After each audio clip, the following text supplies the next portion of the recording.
Bonjour, bonjour à toutes et à tous et bienvenue à ce nouveau webinaire. Aujourd'hui, on va parler de l'évaluation par compétences dans le cadre de la LOMLOE, la nouvelle loi éducative normative, ici en Espagne. Donc voilà, merci beaucoup, merci d'être venu, d'être ici aujourd'hui avec nous. Et bon, avant tout, je voudrais bien vous présenter notre chère intervenante d'aujourd'hui. Donc aujourd'hui, on est avec Isabelle Rubio. Isabelle, bonjour. Bonjour. Merci d'être ici aujourd'hui avec nous. Et je vous présente, Isabelle Rubio est professeure de français dans le secondaire et formatrice FLE. Elle est spécialisée dans la préparation aux différents concours de français et au projet Erasmus+. Et elle a été professeure associée à la faculté d'éducation de Murcie. Elle est aussi co-auteure des méthodes éditées chez Clé International, des méthodes comme Merci, Grand Merci, Jus d'orange, Nouveau Jus d'orange, Clémentine et notre nouveauté de cette année, Macaron. Voilà, ce sont des méthodes, je répète, éditées chez Clé International. Donc, bienvenue Isabelle, merci encore une fois. Et juste une petite astuce pour pouvoir communiquer avec nous, pour nos collègues qui nous accompagnent aujourd'hui. En fait, vous avez un petit menu avec un onglet des questions. Donc là, je vous invite à poser vos questions. Après, à la fin de notre webinaire, on aura un petit moment pour échanger avec Isabelle et poser toutes vos questions. D'accord? Donc, je vous invite à voir cet onglet ouvert et pouvoir nous poser toutes vos questions. Voilà. Donc, on commence et je vous laisse, Isabelle. Merci beaucoup. Alors, bonjour tout le monde. Je remercie Clé International, Anaya de m'avoir invité et bien sûr tous les auditeurs qui sont avec nous aujourd'hui. Alors, la thématique, l'évaluation dans le cadre de la LOMLOE. Vous avez, pour toutes les éventuelles questions, vous avez mon mail. Vous pouvez le noter. Je suis avec vous aujourd'hui, mais s'il y a d'autres questions dans l'avenir, n'hésitez pas à me contacter. Aujourd'hui, par rapport à l'évaluation, voici le sommaire. Quelles sont les différentes thématiques que nous allons aborder? Le premier point, la LOMLOE. Ensuite, quels sont les objectifs, les différents types d'évaluation? Quelles sont les fonctions lorsque nous évaluons? On va aborder la notion de l'approche par compétence. Ensuite, les critères d'évaluation, les techniques, les instruments d'évaluation et finalement, la partie pratique, comment évaluer une situation d'apprentissage. Alors, nous allons commencer par un petit jeu. Je vous invite à cliquer ici sur ce lien. Vous avez le code d'entrée. Alors, je vous montre. On va cliquer.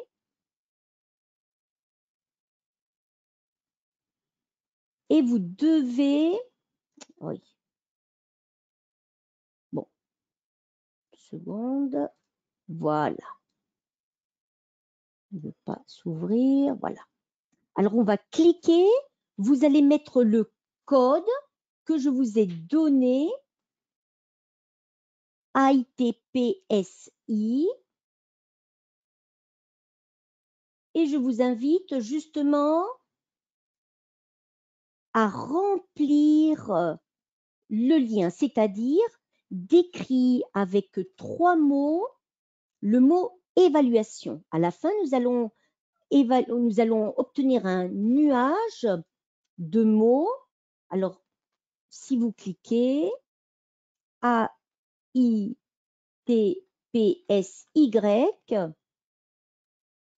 vous rentrez et vous écrivez votre réponse. Et nous allons obtenir à la fin, comme je vous disais, un nuage de mots. Voici la petite activité d'évaluation. Alors, j'enlève ceci et nous revenons avec notre présentation. Alors, la LOMLOE, comme vous savez, il y a énormément de nouveautés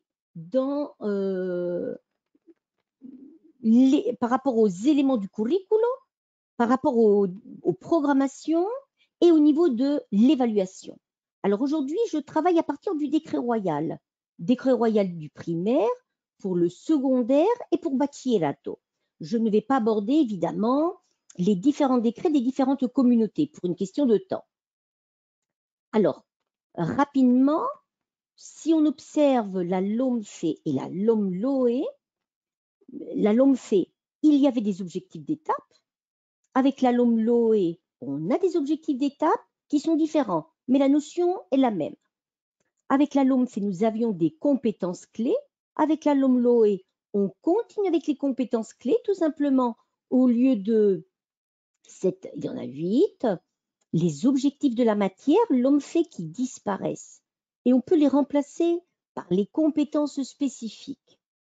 Les contenus qui continuent, mais la terminologie va changer. On va parler de savoir basique. Et les critères d'évaluation, la notion continue, mais évidemment, les critères changent. Alors, on va décomposer chaque élément. Alors, par rapport à l'évaluation, la principale différence, c'est l'approche compétentielle. Avec la LOMLOE, on va évaluer les compétences. Avec la LOMFE, l'évaluation est à partir des contenus. On avait des blocs de contenu, les blocs de contenu dans les différentes unités didactiques. Et maintenant, avec les compétences apparaissent dans les situations d'apprentissage. Alors, on va aborder justement l'approche compétentielle. Alors, qu'est-ce que c'est une compétence? J'ai constamment, tout au long de la présentation, j'ai traduit le cadre législatif de la LOMLOE et des différents décrets royaux. Alors, la LOMLOE définit la compétence comme les performances que les élèves doivent pouvoir exercer dans les activités ou dans des situations dont l'approche requiert les savoirs basiques de notre matière. Alors là, les performances que les élèves doivent exercer dans les activités ou dans les différentes situations.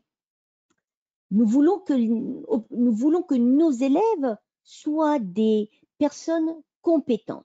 Qu'est-ce que c'est une personne compétente? La personne qui possède les indispensables connaissances pour exercer une compétence. Elle a la capacité de réaliser les tâches qui vont être demandées, proposées aux élèves, et ensuite être en mesure d'adopter les attitudes adéquates pour affronter les situations spécifiques. Là, nous avons déjà des éléments importants. La notion de compétence, les indispensables connaissances, les connaissances basiques, la capacité à réaliser des tâches et surtout être capable d'affronter une situation. Comme je vous disais, voici les 8 compétences. Je ne rentre pas dans les détails. La compétence en communication linguistique, la compétence plurilingue, la compétence mathématique, digitale, personnel social, apprendre à apprendre, la compétence citoyenne, entrepreneuriale et la compétence en conscience et expression culturelle. De 7, nous passons à 8 compétences. Alors, à nouveau, nous avons un arrêté. Vous voyez que tout au long de la présentation, je vais m'appuyer sur le cadre législatif. nous sommes obligés de le suivre. Alors, nous avons l'arrêté, bon, je me suis trompée, 2021, qui décrit les relations entre les compétences, les contenus et les critères d'évaluation, aussi bien de l'école primaire, secondaire et bachillerato. Alors, qu'est-ce que ça veut dire évaluer une compétence clé? Tant dans l'évaluation continue des différents niveaux que dans les évaluations finales des différentes étapes. Le degré de maîtrise des compétences doit être pris en compte à travers des stratégies, à travers des instruments, et on va retrouver les stratégies, on va retrouver les instruments qui permettent d'évaluer les élèves en fonction de leur contribution à la résolution de problèmes. Constamment, on va parler qu'il faut résoudre des problèmes qui simulent des contextes réels. Constamment, on parle comme si c'était la réalité. On veut que l'élève mobilise les connaissances, les habiletés, les valeurs et les attitudes. Là, vous avez des éléments clés. Alors, quels sont les objectifs? Pourquoi nous avons changé l'évaluation à partir des contenus et nous obtenons justement une pédagogie par compétences? Les objectifs, élargir l'horizon des élèves. Développer les capacités de réflexion. On se rend compte qu'en Espagne, à travers l'évaluation PISA, on se rend compte que les élèves mémorisent énormément de contenu, mais il y a un manque de réflexion. Ensuite, offrir aux élèves l'opportunité d'expérimenter, d'explorer, de découvrir. On veut absolument encourager la collaboration. On veut encourager les élèves à établir des liens avec les autres disciplines, ce qu'on appelle l'interdisciplinarité, et promouvoir les compétences tout au long de la vie. Ce n'est pas seulement pendant l'étape de la ESO et de bachillerato. Alors, vous avez un tableau qui justement reprend les éléments que nous allons voir et vous avez ici le mot évidence. Le mot évidence, et à nouveau, c'est une nouvelle terminologie. Alors, les évidences, ce qui fait les différentes pratiques et le résultat obtenu. Je me rends compte qu'à partir de 0,40, l'élève va améliorer ses compétences. Alors, si je veux que les élèves améliorent leurs compétences, je dois réaliser l'apprentissage coopératif, utiliser des cartes mentales, l'auto-évaluation, et on va parler d'évaluation formative. Le fait d'évaluer en préparant des examens, regroupé par capacité, le fait de redoubler, voilà, c'est inférieur à 0,40 et c'est inefficace. Alors, on rentre dans un des sujets, les critères d'évaluation. Alors, les critères d'évaluation sont reliés aux compétences spécifiques. Et là, j'ai mis un exemple. Compétence spécifique numéro 1, comprendre, interpréter le sens général et les détails les plus pertinents des textes exprimés de manière claire et dans la langue standard, en recherchant des sources fiables et en utilisant des stratégies telles que l'inférence des significations pour répondre à des besoins de communication concrets. Cette compétence spécifique numéro 1, qui fait allusion à la 3e et 4e année de la ESO, se retrouve dans 3 critères d'évaluation. J'ai mis en jaune le texte qui est une répétition, également en vert. Alors, comprendre, ici vous avez le concept. Ensuite, en recherchant, on dit le comment. Et finalement, le rose, la finalité, pour répondre à des besoins de communication concrets. L'enseignant va devoir analyser chaque critère d'évaluation. Il va devoir comprendre chaque critère d'évaluation pour ensuite choisir le critère d'évaluation qui soit adapté à son unité, à sa situation d'apprentissage. Ici, j'ai pris une autre compétence, la numéro 2, pour la première et deuxième année de l'ESO, produire des textes originaux de taille moyenne, simples et avec une organisation claire, en utilisant des stratégies telles que la planification, la compensation ou l'autoréparation pour exprimer de manière créative des messages appropriés et cohérents et répondre à des objectifs de communication concrets. Encore une fois, vous avez le fait de produire les textes qui apparaît dans le critère numéro 1, dans le critère numéro 2. En utilisant les stratégies, on le reprend dans 2 critères et finalement la finalité. Alors, il se décompose, chaque compétence spécifique se décompose en plusieurs critères. Et de la même façon pour tous les niveaux. Alors, comment une compétence est-elle atteinte? Comment un enseignant peut dire, ça y est, mon élève a déjà atteint une compétence? Alors, si les critères d'évaluation sont respectés, nous avons atteint la compétence. Vous voyez l'importance justement des critères d'évaluation pour atteindre la compétence. Alors, est-ce qu'il faut respecter tous les critères? Alors, ce sont les indicateurs de réussite qui vont nous aider à atteindre les critères. Les indicateurs de réussite ne sont pas dans le texte législatif. C'est l'enseignant qui doit les créer. Voici notre travail personnel. Quand je dis l'enseignant, un travail de département. Alors, d'après la loi 3020 du 29 décembre, les enseignants sont obligés d'évaluer les critères d'évaluation. Nous sommes dans l'obligation d'évaluer les critères. Et ensuite, le décret royal mentionne une échelle qualitative avec insuficiente, bien, notable et sobresaliente, ce qui va obliger l'enseignant à qualifier les critères d'évaluation. Alors là, vous avez plusieurs problématiques. Alors, comme nous venons de voir, la LOMLOE se centre sur l'acquisition des compétences tout au long de la vie. Ensuite, l'évaluation ne peut pas se réaliser simplement à travers un examen écrit. Vous avez vu que le fait de faire des examens, l'élève ne peut pas acquérir les compétences. Nous sommes obligés de mettre en place des techniques et des instruments. Nous sommes obligés pour évaluer et obtenir le meilleur apprentissage de la part des élèves. Et ensuite, les instruments doivent garantir que les élèves acquièrent les compétences spécifiques.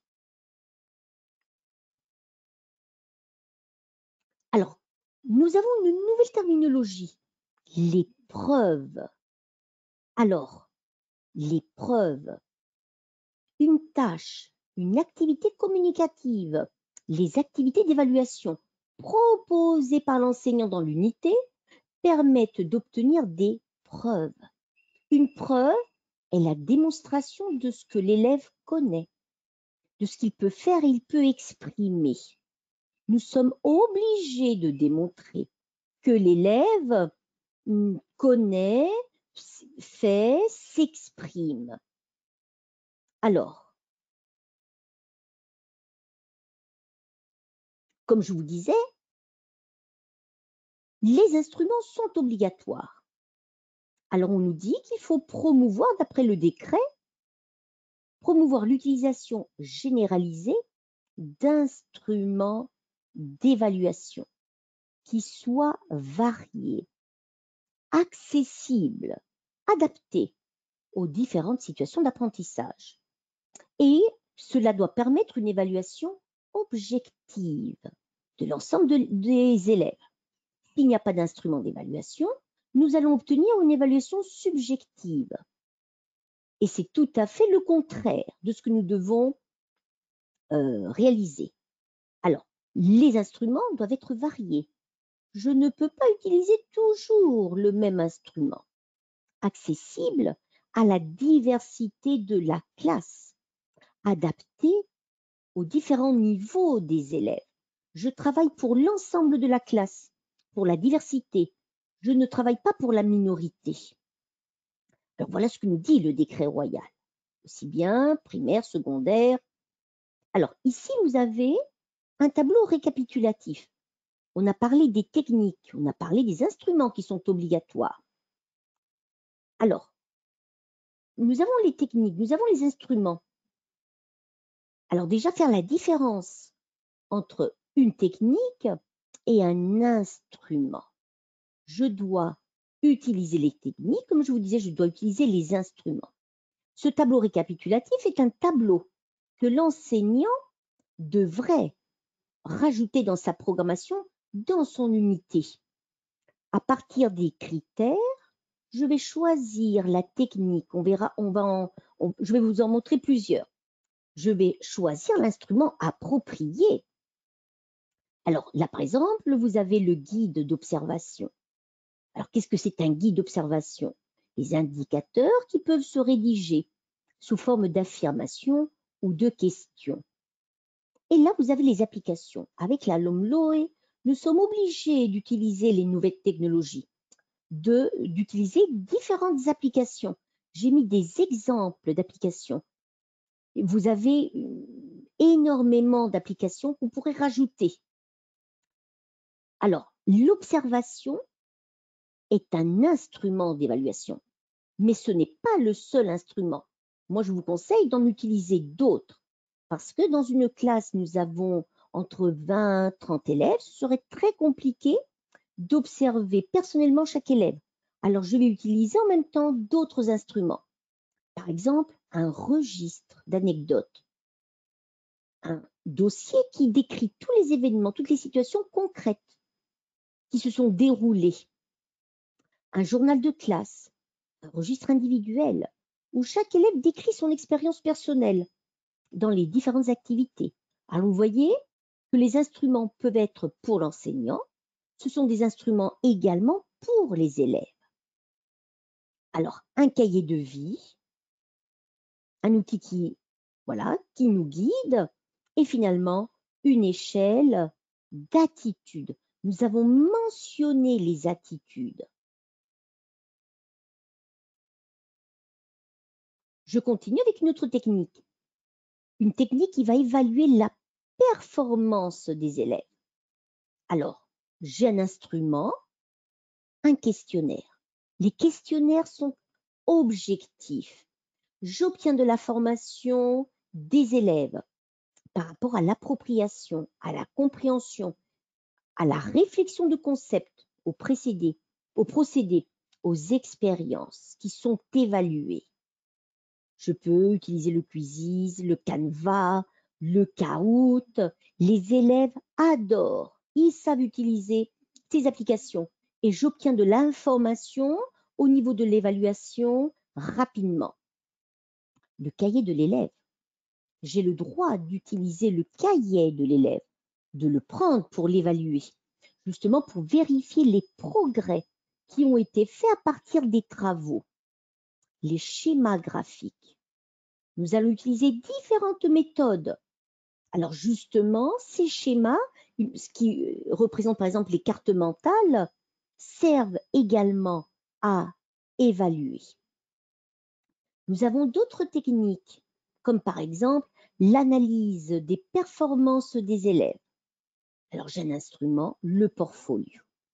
Le portfolio, voilà, un instrument d'auto-évaluation, un instrument pour l'enseignant, pour les élèves.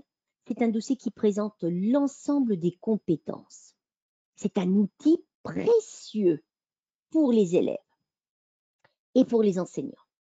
Nous avons les rubriques, également une nouveauté. Alors, la rubrique, c'est à l'enseignant de préparer la rubrique. Alors, les indicateurs doivent être très clairs. La progression doit être claire, aussi bien pour les élèves que pour les familles. Alors là, pour la première fois, on mentionne les familles. J'évalue pour l'élève, j'évalue pour la famille, pour l'enseignant et pour l'institution. Je peux utiliser un débat. Grâce au débat, on va établir les normes. On peut organiser, par exemple, l'argumentation. Évidemment, le débat, cela dépend du niveau.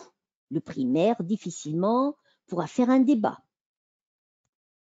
Ensuite, n'importe quelle présentation orale ou écrite est un instrument.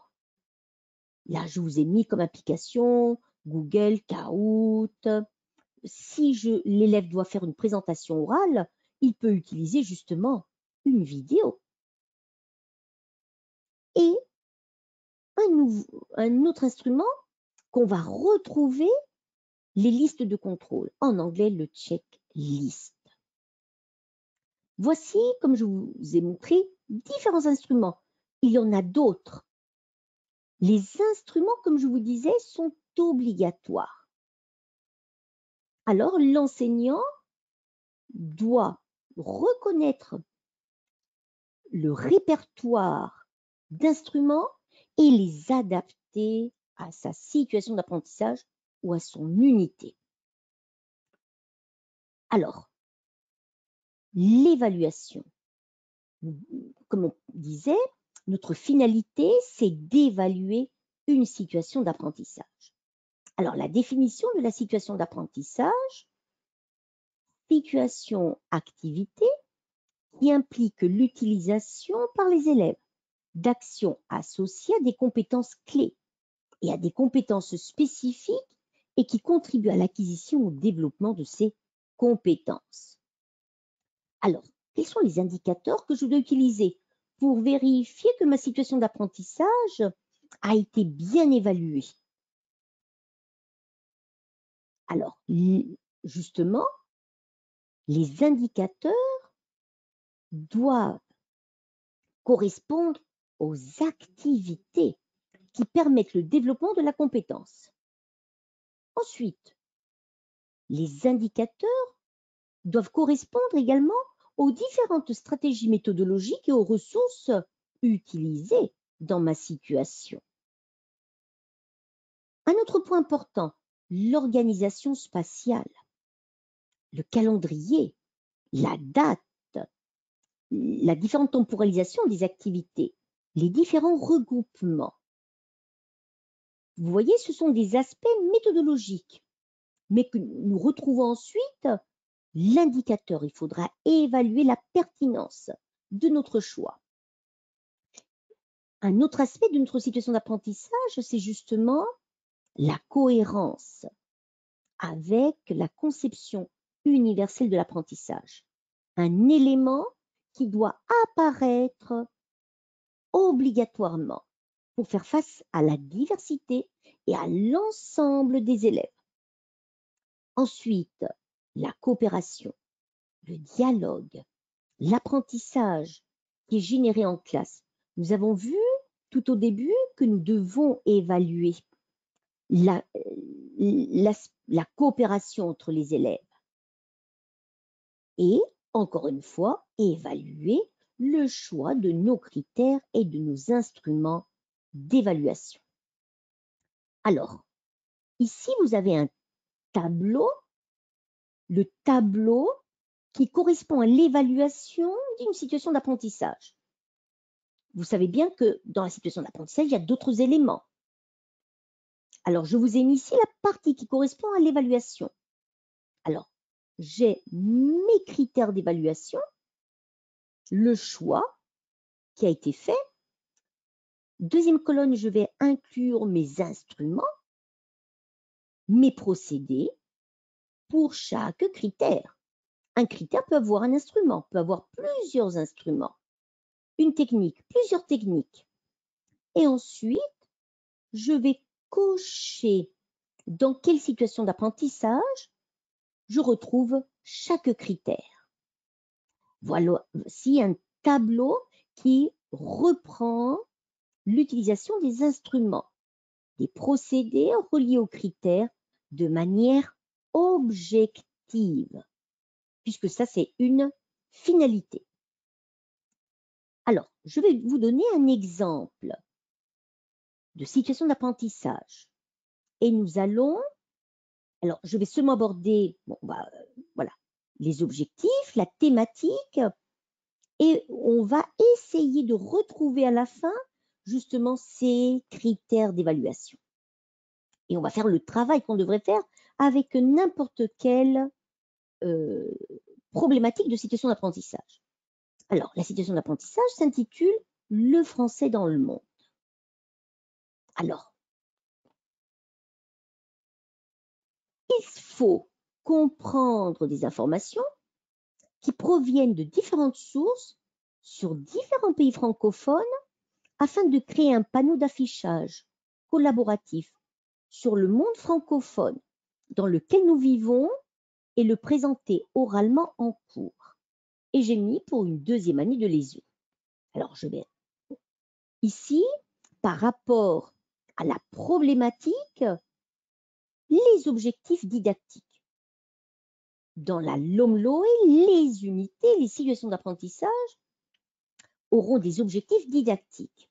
Alors, les objectifs didactiques, rechercher, sélectionner des informations sur différents pays francophones à l'aide d'outils numériques analogiques. C'est ce qu'on a dit. Je dois utiliser les nouvelles technologies et je vais rechercher et sélectionner des informations. Vous voyez, le mot rechercher, le mot sélectionner les informations, ce sont des mots que nous avons lus auparavant dans le critère d'évaluation. Ensuite, appliquer les stratégies pour interpréter des textes oraux, écrits, multimodaux. On reprend le critère d'évaluation. Quelques des images, des données sur l'histoire récente, les caractéristiques culturelles, la présence de la langue française dans les pays francophones. Alors, les objectifs didactiques, ce sont les enseignants qui doivent les rédiger. Le décret royal ne va pas nous donner cette partie. Ensuite, un autre objectif, décrire les langues officielles, qu'officielles de différents pays francophones. Comparer, donner des informations, exprimer un intérêt. Alors, pourquoi décrire les langues officielles, qu'officielles des différents pays? Pourquoi les comparer? Parce que dans les critères d'évaluation, nous avons un critère qui justement parle de la comparaison des langues.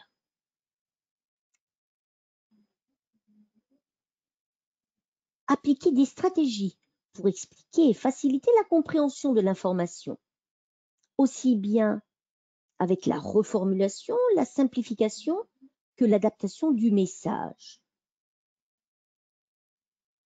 Montrer de l'intérêt pour les autres cultures en identifiant les éventuels stéréotypes, en valorisant la diversité culturelle comme un élément enrichissant.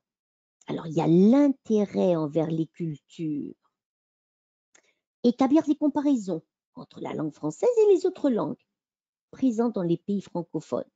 On a mentionné tout au début au niveau des compétences la compétence plurilingue. Ensuite, interagir pour créer un panneau d'affichage informatif collaboratif qui rassemble les contributions de tous les élèves à l'aide d'outils numériques. Et là, nous avons l'interaction. On va créer le panneau d'affichage, notre produit final, le produit final de notre situation. Nous allons planifier, élaborer, réaliser une présentation orale et appliquer les stratégies d'auto-évaluation des tâches à travers la liste de contrôle qui est notre instrument. Alors, si j'observe bien les objectifs, je dois bien les analyser parce que ensuite, je vais devoir les relier aux critères d'évaluation. Alors, nous avons, comme on a dit, nous avons dit la recherche, le fait de rechercher, de sélectionner les informations, appliquer les stratégies à partir de textes oraux écrits, comparer les différentes langues, encore une fois, montrer de l'intérêt, établir les comparaisons, nous avons l'interaction, nous avons la production orale, nous avons l'auto-évaluation.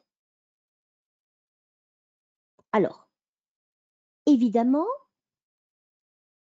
Ces objectifs dépendent des différentes activités. Alors, par rapport à la situation d'apprentissage, comme je vous disais, j'ai enlevé d'autres éléments comme la contextualisation, la temporalisation, toute la partie des savoirs basiques, etc. Je vais me centrer vraiment sur l'évaluation. Alors, on va décrire les principales activités. La première activité, quel est le pays? Dans une première phase, les élèves devinent de quel pays il s'agit. Afin d'identifier chaque pays, les informations sont fournies sous différents formats. Il y a des textes courts, il y a des vidéos courtes, des clips de chansons. Ils vont devoir localiser sur une carte. Ils vont rechercher de l'information sur le pays. Ils vont chercher des images. Ensuite, les pays d'origine des élèves de notre école vont être abordés, justement pour insister sur la diversité culturelle qui est présente dans notre établissement. Vous voyez, la première phase, là vous avez une partie de recherche. Il y a différents formats. Nous sommes obligés d'utiliser différents formats pour ensuite pouvoir évaluer ces formats et pouvoir évaluer les différentes habiletés communicatives. Ensuite, deuxième activité, connaissons le monde. Dans une deuxième phase, les élèves seront divisés en pairs, en petits groupes. Ils seront répartis au hasard. Les élèves seront divisés en pairs, en petits groupes. Et les élèves devront choisir un certain nombre de pays. Nous allons veiller à ce que les pays choisis comprennent à la fois des pays francophones et non francophones, du monde entier, du tiers-monde, pays de développement, sous-développement, afin de pouvoir travailler les différences. Ce qui m'intéresse, c'est de voir les différentes situations de faim, de pauvreté, le respect des droits de l'homme. Et nous allons relier ces activités à notre tâche. Ensuite, les élèves recherchent, sélectionnent les informations à l'aide des outils. Ils vont effectuer un premier tri. Ils vont séparer les pays francophones des non francophones. Alors, vous voyez, je suis dans la partie de la découverte. Les élèves doivent réfléchir. Il n'y a pas de mémorisation. Alors, il y aura un document qui sera rempli afin de collecter, d'organiser les informations, comprenant des aspects comme la situation géographique, la place du français, s'agit-il de la langue maternelle, officielle, co-officielle, quelle est la population, la monnaie, le drapeau, l'hymne, la nourriture, les traditions, etc. Alors, ces aspects sont proposés par l'enseignant ou le groupe. Nous pouvons demander ce qui nous intéresse, de savoir sur un pays. Ce n'est pas l'enseignant qui est autoritaire, c'est le groupe, l'ensemble des élèves avec l'enseignant qui vont choisir, décider où il faut y aller. En fonction du nombre d'élèves, dans laquelle se déroule la situation d'apprentissage, on peut inclure d'autres aspects. Les élèves sont invités à faire des comparaisons avec l'Espagne. Et évidemment, tous les aspects socioculturels que nous venons de mentionner. Ils vont élaborer entre 3 et 5 questions qui vont poser au reste des élèves. Ils vont élaborer un questionnaire. Une fois que les élèves auront trouvé les informations, il y aura un exposé oral. Alors, j'insiste sur les différentes activités qui se réalisent. Là, vous avez la production orale pour présenter le pays. Pour la présentation, ils peuvent utiliser différents supports et les outils numériques de leur choix. Une fois la présentation terminée, on va poser des questions au groupe pour vérifier si vraiment le groupe a compris les informations qui ont été présentées. Je vais travailler justement ici l'interaction. Et je pourrais même travailler la médiation, nouvelle habileté communicative inclus dans la LOMLOE. Production finale. Comme produit final, un panneau d'affichage va être créé, celui qu'on demandait tout au début, composé avec les différents pays francophones et qui vont permettre justement de différencier le français de la langue maternelle, d'une langue co-officielle. Les informations recueillies sur le pays vont être partagées, vont être élaborées dans un consensus en fonction du groupe des ressources disponibles. Ce panneau peut être numérique. Moi, je conseille que ce soit numérique.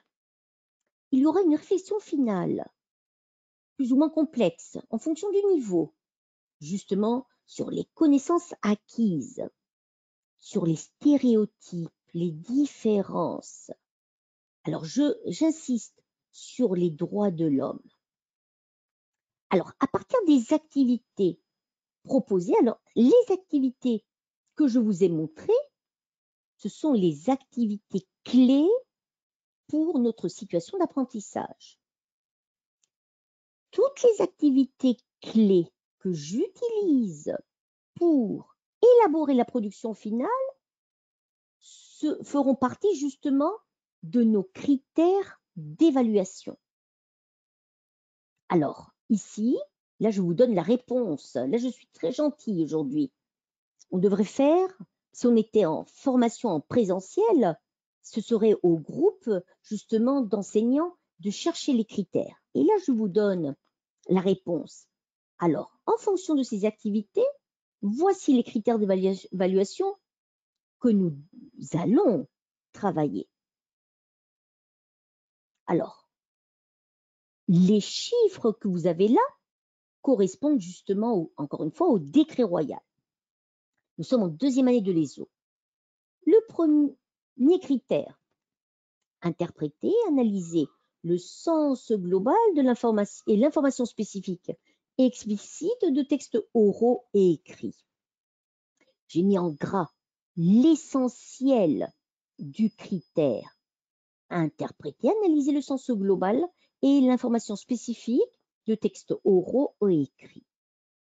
Ensuite, ils doivent être courts, simples, sur des sujets fréquents, quotidiens, d'intérêt personnel, proches de l'expérience des élèves, propres au domaine des relations interpersonnelles, de l'apprentissage, des médias et de la fiction, exprimés clairement et dans la langue standard à travers divers supports. Alors là, vous avez justement le comment, qui est là des précisions sur les textes oraux ou écrits qui correspondent à notre niveau. Si jamais j'utilise des sujets qui ne sont pas fréquents, qui ne sont pas quotidiens, je ne pourrai pas évaluer mes activités. C'est-à-dire, mon critère d'évaluation ne serait pas adapté aux activités et au niveau. Deuxième critère d'évaluation, sélectionner, organiser et appliquer les stratégies et les connaissances les plus appropriées. Là, vous voyez, il y a la sélection, il y a l'organisation et l'application des stratégies et des connaissances. Alors, encore une fois, dans des situations quotidiennes, pour comprendre le sens général, les informations essentielles et les détails les plus pertinents des textes. Et là, nous avons justement interprété les éléments non verbaux et rechercher, sélectionner des informations. Je peux travailler le non-verbal.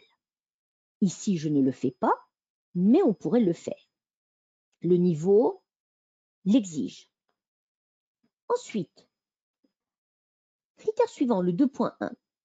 Exprimer oralement des textes courts, simples, structurés, compréhensibles. Adapter à la situation communicative sur des sujets quotidiens, fréquents, pertinents pour les élèves, afin de décrire, raconter, informer sur des sujets concrets, sur différents supports, en utilisant des ressources verbales, non verbales, ainsi que des stratégies de planification et de contrôle de la production. Nous avons dans les activités, le produit final, c'était justement une présentation orale. Le suivant, 2.2.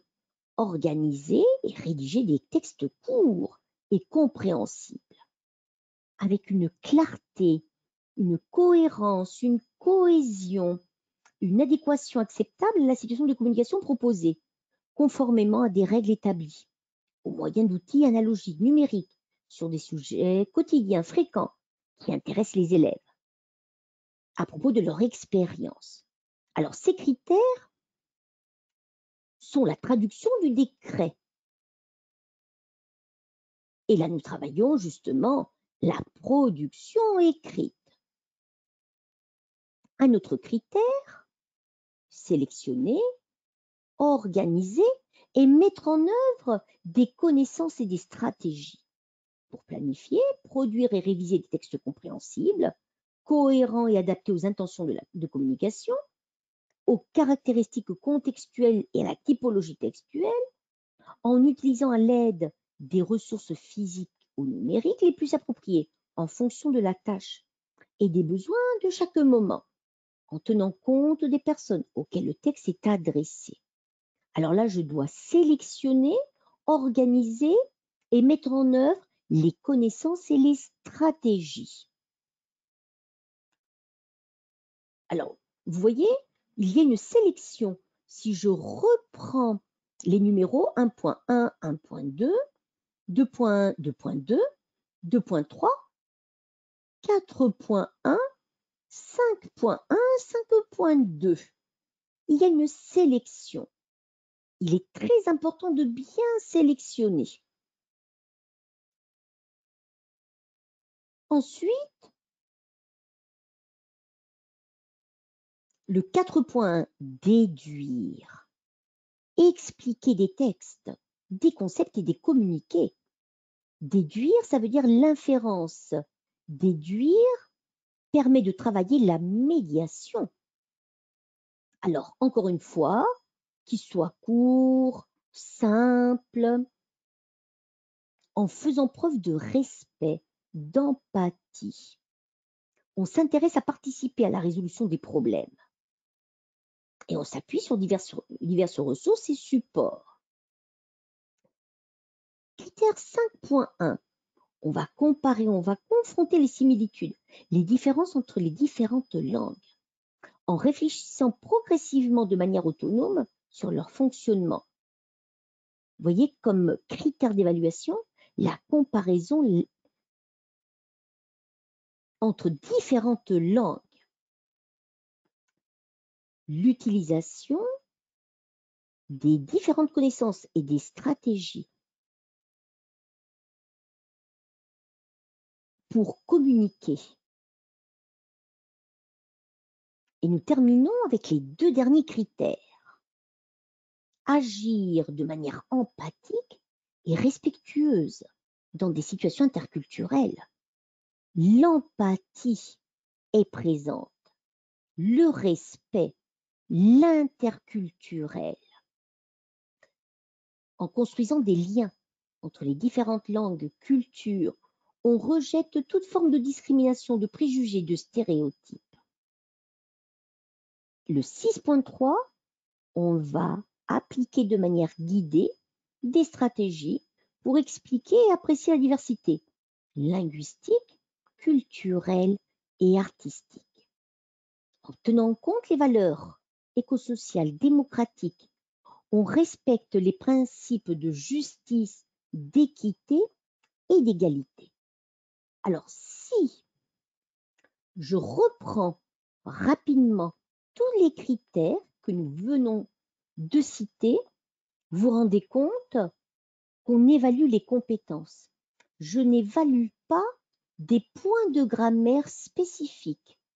Dans les critères d'évaluation, je n'évalue pas le fait qu'un élève sache utiliser le présent de l'indicatif, qu'il connaisse le lexique, par exemple, des pays francophones. Je n'ai pas sélectionné par rapport aux critères d'évaluation, par exemple, un aspect de phonétique concret. Les critères, aussi bien les critères que les objectifs didactiques font allusion aux différentes compétences. Je répète, le lexique en tant que tel n'apparaît pas en disant reconnaître, mémoriser le lexique des pays francophones. Voilà, les objectifs sont reliés aux critères d'évaluation. Alors, les critères, comme je vous disais, apparaissent dans le décret royal. Les objectifs, c'est à nous, en tant qu'enseignants, de les rédiger. Alors, une fois que j'ai choisi mes critères, ces critères font allusion aux différentes compétences. Et ici, nous avons les compétences qui sont abordées. C'est-à-dire que je travaille 6 compétences. Si je regarde bien les mots-clés des compétences, comprendre et interpréter le sens général des textes exprimés clairement. Numéro 2, compétence spécifique numéro 2, produire des textes originaux, taille moyenne, simple, une organisation claire. Compétence numéro 3, interagir avec d'autres personnes avec une certaine autonomie en utilisant des stratégies de coopération. Compétence spécifique numéro 4, jouer un rôle de médiateur dans les différentes situations. Compétence spécifique numéro 5, élargir et utiliser des répertoires linguistiques personnels entre les différentes langues. Et la compétence numéro 6, valoriser de manière critique et s'adapter à la diversité linguistique, culturelle et artistique à partir de la langue étrangère. Alors je répète, une fois que l'élève va atteindre ces différents critères, le critère 1.1, 1.2, il va atteindre la compétence spécifique numéro 1. Le critère 2.1, 2.2, il va atteindre la compétence spécifique 2. Le critère d'évaluation 2.3, la compétence 2. Le critère 4.1, la compétence spécifique numéro 4. Le 5.1, le 5.2, il va atteindre la compétence spécifique numéro 5. 6.1, 6.3, il va atteindre la compétence spécifique numéro 6. Alors, ici, dans cette situation d'apprentissage, je n'ai pas évalué tous les critères. Je ne suis pas obligée. J'évalue les critères en fonction des activités. Il y a un choix pertinent à faire. Ensuite, dans les instruments, nous avons cité les rubriques. Et je vous ai dit que c'est une nouveauté. Nous sommes obligés d'utiliser les rubriques pour évaluer. Alors justement, ici, vous avez un exemple. Ici, le 1.1, 1.2, 2.2, ce sont les critères d'évaluation que nous avons vus auparavant. Pour une question d'espace, je ne l'ai pas rédigé ici. Alors, ils font allusion au contenu. Et qu'est-ce que je vois? Je vois différents degrés. Le 1, le 2, le 3 et le 4. Il y a 4 niveaux. Alors, pour évaluer ces 3 critères d'évaluation, je peux choisir comme instrument la rubrique. Alors, le contenu, on dit que, par exemple, un élève qui sait parfaitement qui a parfaitement atteint le critère numéro 1, la sélection d'informations simple et totalement cohérente, comprend une grande variété de détails et d'exemples. 3. Un peu moins bien. La sélection d'informations simples sur le sujet est cohérente, comprend de nombreux détails et d'exemples. Niveau 2. La sélection d'informations simple est plutôt cohérente, comprend quelques détails, quelques exemples pour être, d'un point de vue communicatif, efficace. Et le numéro 1, la sélection d'informations sur le sujet est incohérente. Elle n'inclut pas suffisamment de détails pour être efficace sur le plan de la communication. Vous voyez les différents degrés. Alors, encore une fois, c'est l'enseignant qui doit élaborer les grilles. Au niveau de l'organisation, nous avons ces 3 critères. Le numéro 4, le contenu est bien organisé. 3, il utilise des listes, mais l'organisation semble défectueuse. Le 2, le contenu est organisé de manière logique. Et le numéro 1, il n'y a pas de structure. Au niveau de l'originalité, l'utilisation de la police, la couleur des graphiques, totalement cohérente. Le produit montre une grande quantité de pensées. Les idées sont créatives.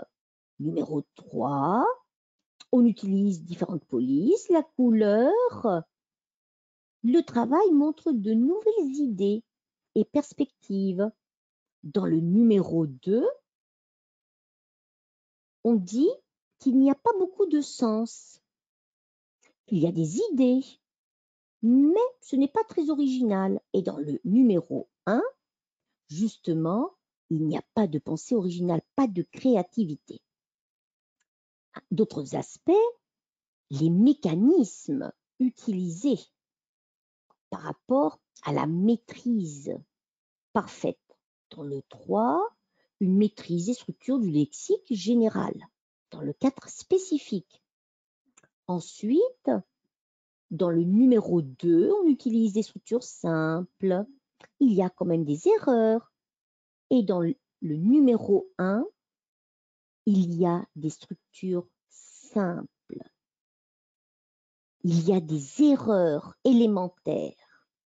Et il y a un manque de communication. La présentation orale.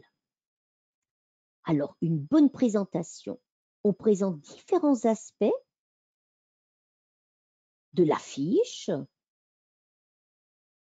Au niveau de l'accentuation, de l'intonation et du rythme, c'est parfait. Et on retient l'attention du public. Dans le numéro 3, on peut présenter la plupart des aspects de l'affiche, mais il y a des informations de manière intelligible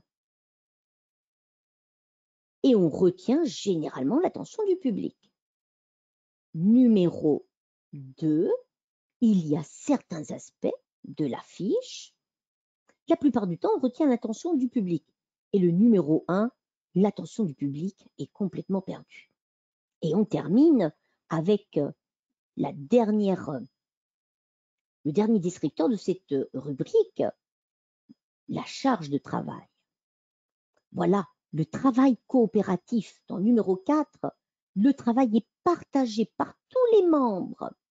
Numéro 3, elle est partagée de façon équitable par tous les membres.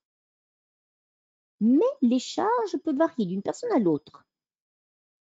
Dans la numéro 2, la charge a été divisée, mais il y a une personne du groupe qui n'a pas fait son travail correctement.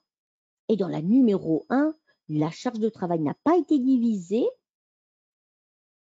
et justement, il n'y a pas eu de travail d'équipe. Et avec ceci, je vous remercie. J'espère que j'ai été claire, que j'ai essayé d'expliquer brièvement comment évaluer et je suis à l'écoute maintenant de vos questions.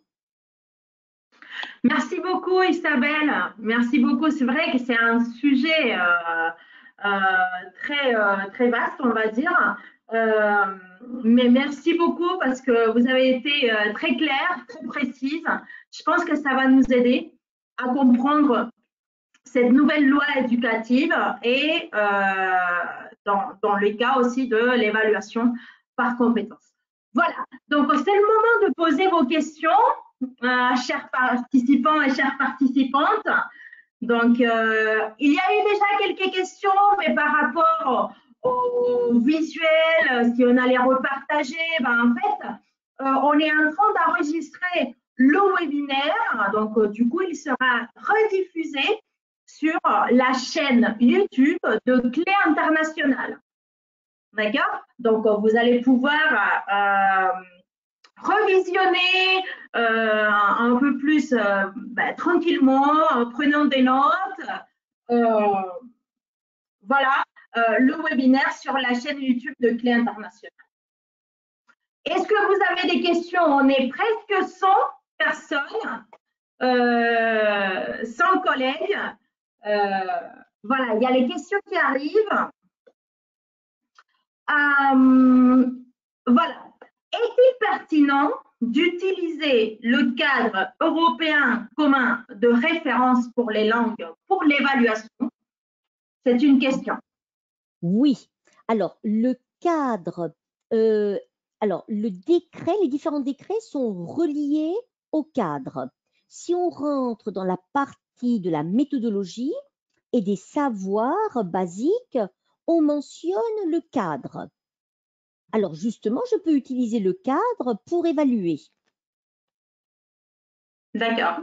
Ok, super. Merci beaucoup, Isabelle. Est-ce qu'il y a d'autres questions? Est-ce que vous avez d'autres questions? De toute façon, il y a Isabelle qui est en train de partager avec vous son adresse mail. Elle est vraiment les spécialistes et notre spécialiste, j'ai envie de dire, parce qu'on fait toujours appel à elle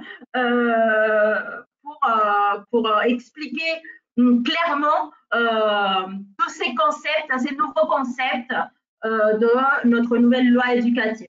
Voilà, donc je pense qu'il n'y a pas d'autres questions. Ah oui, il y a quelqu'un qui dit bonjour. Oui, d'accord, j'attends.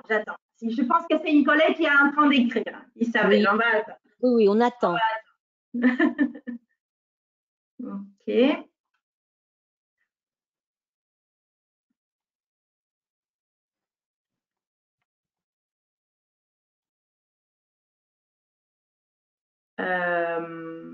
Je répète, parce qu'il y a, ça se répète la question. En fait, le webinaire est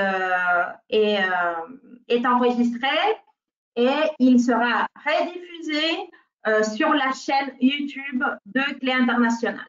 Voilà. Donc, il y a une question. Isabelle, qui dit, Oui. voilà, la collègue dit, je voulais demander si vous croyez sincèrement que tout ceci est faisable avec une classe de 25 élèves, un seul prof de français dans le département. Voilà. Voilà. Quelle est votre opinion?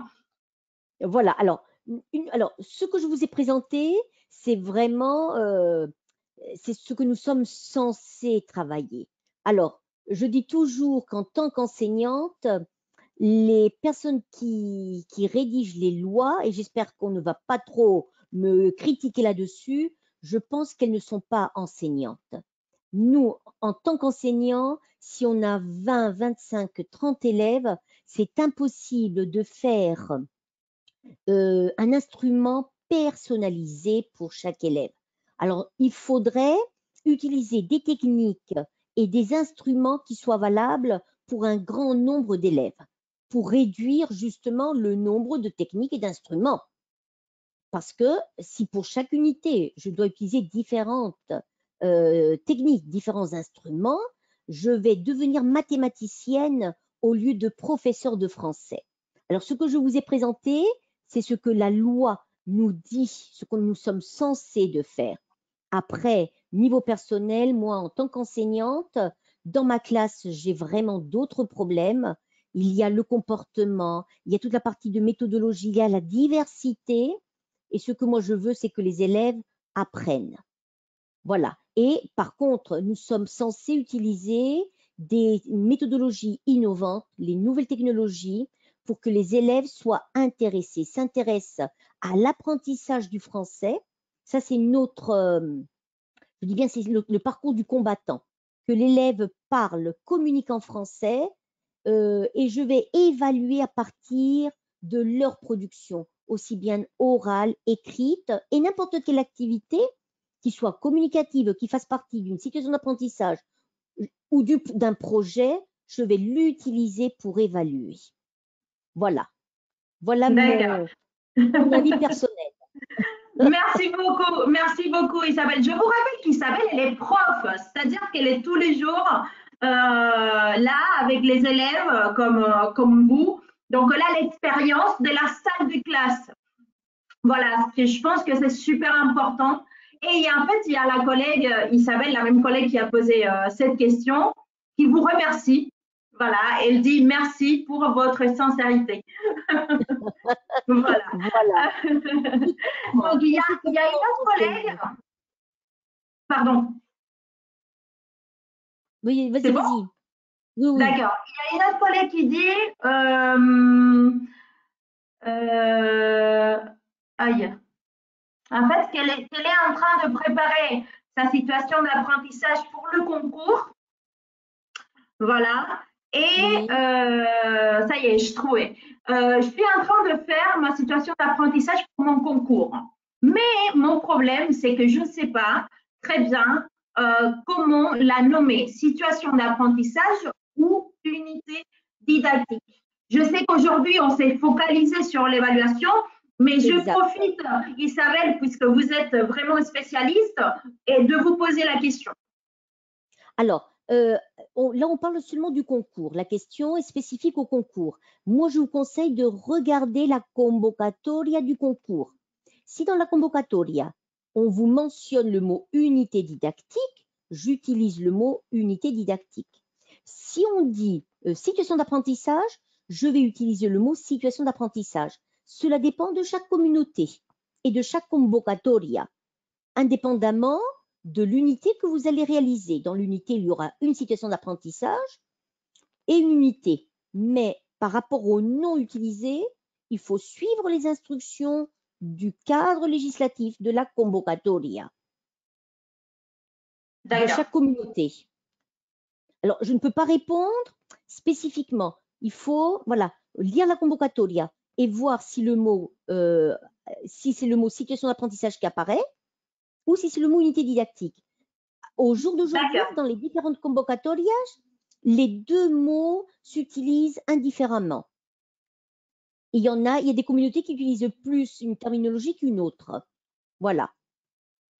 Mais l'unité est la même et elle ne va pas changer. Voilà, ça c'est très important, qu'on ne se tracasse pas trop, les éléments sont les mêmes. J'espère avoir répondu brièvement à la question. Oui, je pense que oui.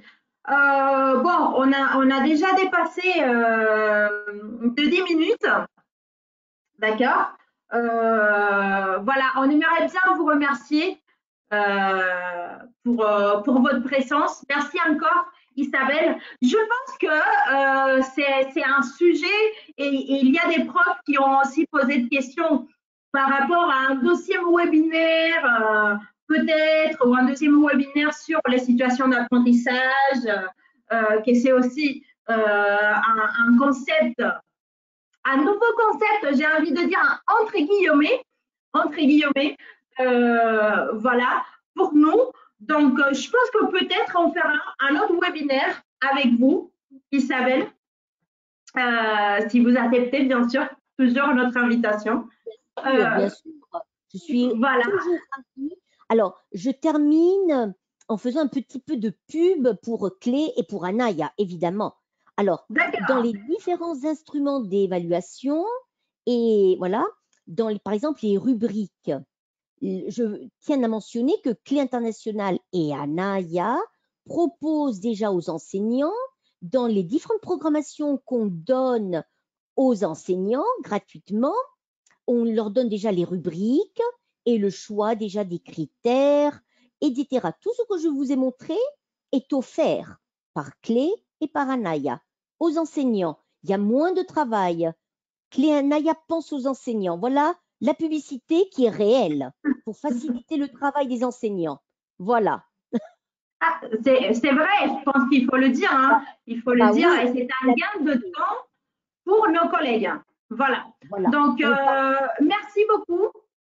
Merci beaucoup. Je vous laisse aussi mon adresse mail aneon@cga.es.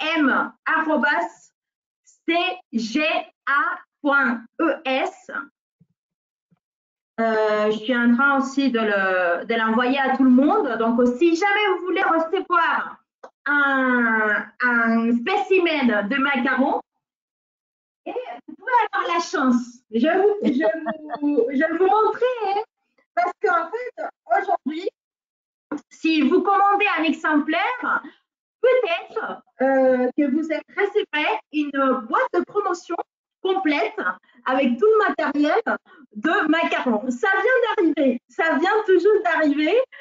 Isabelle, c'est rigolo parce qu'en fait, ça venait d'arriver, il y avait le webinaire et tout. Et je dis, ouais, c'est bien parce que je pourrais montrer notre belle boîte de promotion avec tout le matériel de macarons dedans, les 2 niveaux. Plus les cahiers d'activité, des posters, des flashcards, voilà, pour nos collègues. Donc, n'hésitez pas à m'envoyer un petit mail et à demander votre spécimen gratuit. Voilà. Donc, merci encore Isabelle, merci à tous les collègues qui nous ont suivis et voilà, je vous dis à la prochaine. Allez, au revoir. Merci, au revoir. Merci beaucoup.